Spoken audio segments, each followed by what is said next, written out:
Alrighty, welcome back to another video here on the channel. Today we are going to be talking about a audio software that I use quite often for all my PC builds that I make that require OBS or something on it to record on. And that's called VBMatrix. If you're a Mac user, you probably heard of Black Hole before, or use it. Basically, this allows you to properly mix your audio on Windows. Sure, Windows 11 now has the ability to change outputs and inputs independently on the application. That's fantastic. It works really well with this in combination.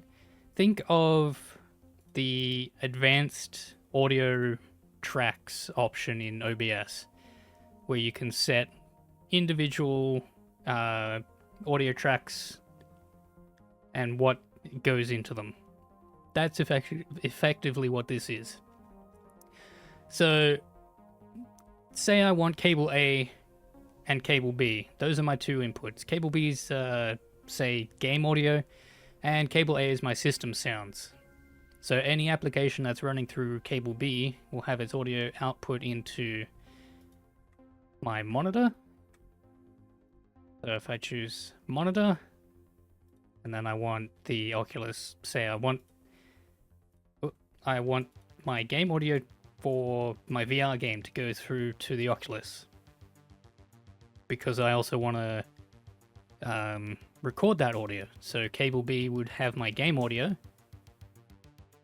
and that would then be output to OBS because I'm capturing cable B as my game audio. It captures from cable B in OBS, but then I also want to hear it in my Oculus headset through the Oculus headphones. I'll be able to hear it through this. I can decide whether I want cable B to come through the monitor speakers. I generally don't want that though. So if I want to control all that, I just left click with control, and it opens up the matrix. I need to make this a little easier. I chose the MME for cable A. I'll just choose cable A. So what you want to make sure is that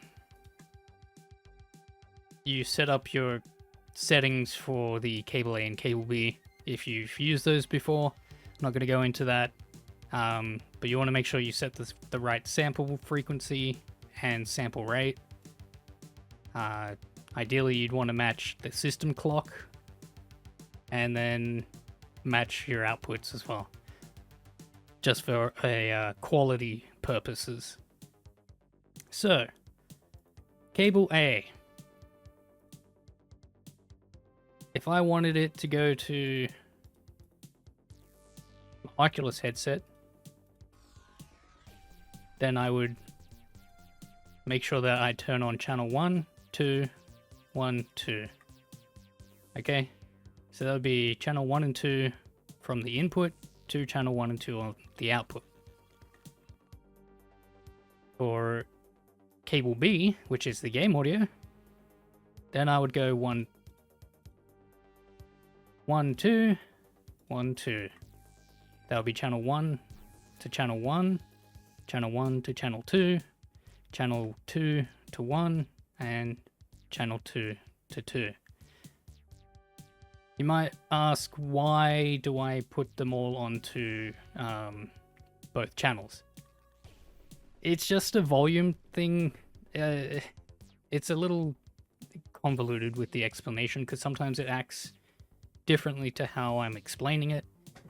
But effectively, think of channel 1 as your left channel audio and channel 2 as your right channel audio in a stereo sense. But if you do that, sometimes it's sent as a mono signal to the device, and then it's not as loud when coming through both the speakers. And you'll be like, my volume's at 100%, why is it so quiet? The easiest method to fix that is to just set 1 and 2 in both the channels, because the volume is then additive, meaning that there's no delay, it just makes the signal louder.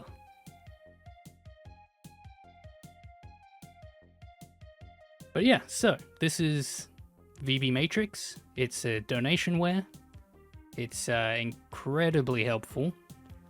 I did pay for the donation. I did donate when I got this software